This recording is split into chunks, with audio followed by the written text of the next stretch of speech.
వి gold trusted gold buyers మీరు తాకట్టు పెట్టిన బంగారాన్ని విడిపించి ఈ రోజు ఉన్న మార్కెట్ ధరకు కొనబడును.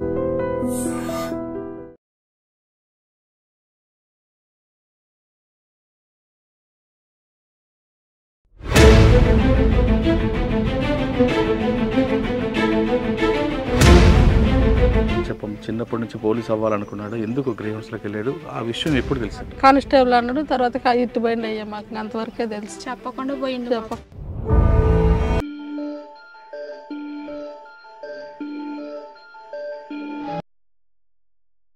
ఉన్నది ఇద్దరు ఆడపిల్లలే ఉన్నారు. ఆడొస్తే పులి అటు వస్తుంది ఇటు వస్తుంది అని ఉంటుంది ధైర్యం.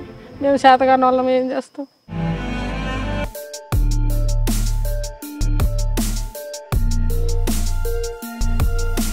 ఇప్పుడు మరి కుటుంబ పోషణ ఎలాగమ్మా? నీ మీద ఆధారపడిందా?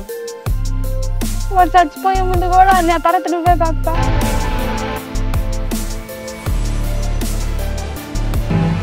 దేశం కోసం వాడు కాలాది 10వ తరగతి నుంచి అయినా చిన్నప్పటి నుంచి అయినా కానీ కళ్ళలో కూడా గన్నులు పెట్టేట్టు గాలుతున్నట్టు కళ్ళలు అట్టట్టు చేసేటోడు.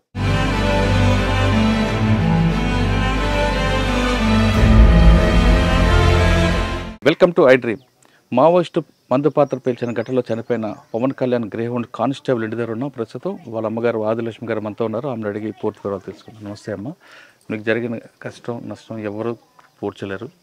చెప్పమ్మ, చిన్నప్పటి నుంచి పోలీస్ అవ్వాలనుకున్నాడు. ఎందుకు గ్రేహౌండ్స్లోకి వెళ్ళాడు? ఆ విషయం ఎప్పుడు తెలిసింది?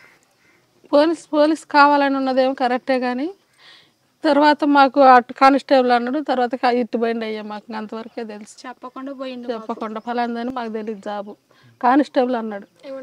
నల్లగొండ వేస్తున్నాడు అన్నాడు. నల్లగొండ మార్చుకున్నాడు రేపు పోయేది. మరి ఎందుకు బాగాలేదు అని నేను లేపరండి నవ్విండు. వాళ్ళని ఎక్కబోతున్నా, మీకు దగ్గర ఉంటా అన్నాడు, మీకు తోడు ఉంటా అన్నాడు. ఇట్లయితే వారానికి వస్తా, అడిగైతే నేను రాలేను అన్నాడు. ఇంకంతవరకే మాకు తెలుసు. అది ఎప్పుడు తెలిసిందమ్మా ఈ సంఘటన? వాడు పోయే రోజే మాకు తెలుసు. అంటే ఫలానా జాబ్ అని కాదు, కానీ దగ్గరుంటా వస్తా నేను మార్పించుకున్నా అన్నాడు.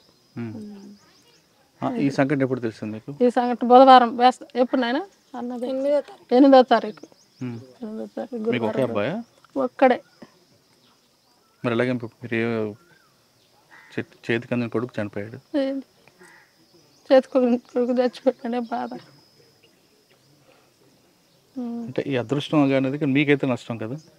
చిన్న నష్టం కాదు, కడుపు కోత, మా బాధ వేదన మాకు దిక్కు తెలిసేది కాదు. కొండచ్చుకొని ఒరిగిపోయినట్టే ఉంది. కొండ ఒరిగినట్టే ఉంది సార్. మాకు మా బాధ దిక్కు తెలిసేది కాదు. ఉన్నది ఇద్దరు ఆడపిల్లలే ఉన్నారు. ఆడొస్తే పులి అటు వస్తుంది ఇటు వస్తుంది అని ఉంటుంది ధైర్యం. మేము శాతగాని వాళ్ళం ఏం చేస్తాం? అది మా బాధ. చిన్నప్పటి నుంచి భయం ఉంటుంది లేదా? భయం ఏమి ఉండదు. బాగానే అందరితో మర్యాదగా ఉంటాడు, మాట్లాడతాడు. పోలీసులు చెప్తున్నారు అంతమందిని కంట్రోల్ చేయడానికి ఒక్కడే వెళ్ళి ఫైట్ చేశాడు. అంటే అంత ధైర్యం ఎక్కడి నుంచి వచ్చింది? ఉంటుంది, ధైర్యం ఉంటుంది. దానికి భయం ఉంటుంది, ధైర్యం ఉంటుంది, కానీ ఉన్నాంగా వదిలేసిండు భయం. ఒకసారి ఆర్మీకి 10వ తరగతిలోనే పోవాలంటేనే అరిచిన వద్దన్న మానుకున్నాడు. ఆ భయం కొంది ఇది చెప్పలేడు ఫలానా చాటకు పోతున్నామని. అచ్చా, ముందు నుంచి పోలీసు ఆర్మీ వెళ్ళాలి ఉంది. పోలీసు అవుతా చక్కగా నిలబడతా అట్లా చేస్తా అంటాడు, కానీ జరాగా అంట ఇట్లా అయింది. అది ఇప్పుడు మరి కుటుంబ పోషణ ఎలాగమ్మా? ఇప్పుడు నీ మీద ఆధారపడిందా? వాడు చచ్చిపోయే ముందు కూడా నా తర్వాత నువ్వే కాక సతక్క నా తర్వాత నువ్వే కదా అనేది. ఇంకా హాస్టల్కి పోతాడు కదా అట్లా అంటుండేమోలే అనుకుండేది. ఇప్పుడు వాళ్ళ ముగ్గురు బాధ్యత నా నెత్తిని పోతాడు పెట్టిపోయింటని నేను అనుకోలే. అట్టు పోతాడు అనుకోలే నేను.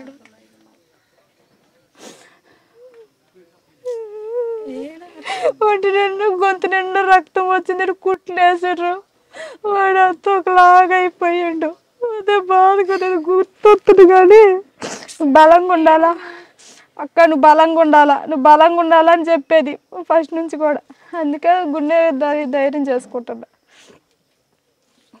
సరేలే, దేశం కోసం వాడు కాలాది 10వ తరగతి నుంచి అయినా చిన్నప్పటి నుంచి అయినా కానీ కళ్ళలో కూడా గన్నులు పెట్టేట్టు గాలుతున్నట్టు కళ్ళలు అట్టట్టు చేసేటోడు. సరేలే, వాడు కళ నెరవేరింది, కానీ మాకు దూరమైంది. అదే బాధ. హైట్ ఉండాలి, నేను హైట్ ఉండాలి అని చెప్పి ఆలబడేది పైనుంచి కిందకి. హైట్ పెరిగినమే, ఎంత హైట్ ఉన్నామే, ఎట్టున్నామే అనేది. కళ్ళలో కూడా నాకు ఇన్ని గన్నులు ఇస్తే చాలు, ఇట్ట గాలుస్తా అని ఇట్లా చెప్పేది. నాకు ఒక గన్ను ఇస్తే చాలుమే అనేది. వాడు కళది ఇంకా పోయిండు. వాడు కోరిక అట్ట నెరవేరింది. చేసేది ఏం లేదు. యుద్ధం మాత్రం ఆపితేనే బాగు. ఎందుకు నా తమ్ముళ్ళలాగా మిగతా వాళ్ళు బలి అవ్వటం ఎందుకు? చిన్నప్పటి నుంచి చైల్డ్హుడ్ ఫ్రెండ్ అండి. చైల్డ్హుడ్ ఫ్రెండ్ ఎట్లుంటుండే అంటే ఒకరి కోసం ఒకరు ఉంటుండే. మేము అందరం ఒక బ్యాచ్. ఒకరి కోసం ఎట్లా అంటే ఒకరికి అవసరం వస్తే అట్లా ఉంటుండే సార్. కానీ సడన్గా ఇట్లా అయ్యేసరికి మాకే అర్థమవుతలేదు. ఇక మేమే స్టాండ్ తీసుకోలేము అనుకో, వాళ్ళ ఫ్యామిలీకి ఎట్లా చూసుకోవాలని చెప్పి మేమే తీసుకొని కొంచెం వచ్చినాం. అసలు ఎట్లుంటుండే అంటే మీరు లీవ్ ట్రైనింగ్కి వెళ్ళిండు కదా, లీవ్కి వస్తే కూడా అతను లీవ్కి వచ్చినాక ఇంటికి వచ్చినాక కూడా ఆయన పనికి వెళ్తుండే. అంటే అంత కష్టపడ్డాడు సార్ ఆయన.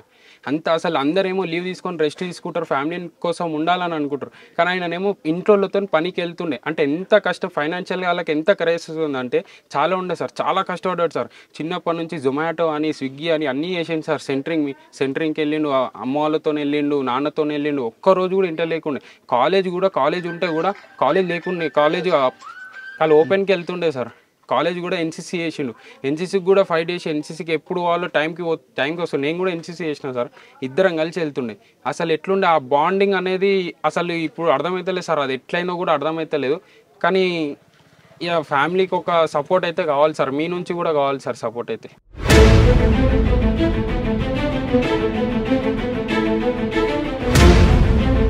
చెప్పండి, చిన్నప్పటి నుంచి పోలీస్ అవ్వాలనుకున్నాడు, ఎందుకు గ్రేహౌన్స్లోకి వెళ్ళాడు, ఆ విషయం ఎప్పుడు తెలిసింది? కానిస్టేబుల్ అన్నాడు, తర్వాత ఇటు పోయింది అయ్యా. మాకు అంతవరకే తెలుసు. చెప్పకుండా పోయిండు.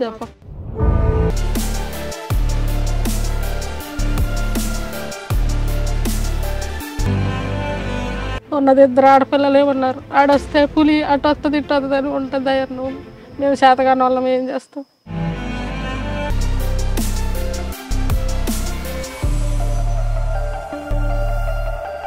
ఇప్పుడు మరి కుటుంబ పోషణ ఎలాగమ్మా నీ మీద ఆధారపడుతుంది? వాడు చచ్చిపోయే ముందు కూడా నా తర్వాత నువ్వే కాక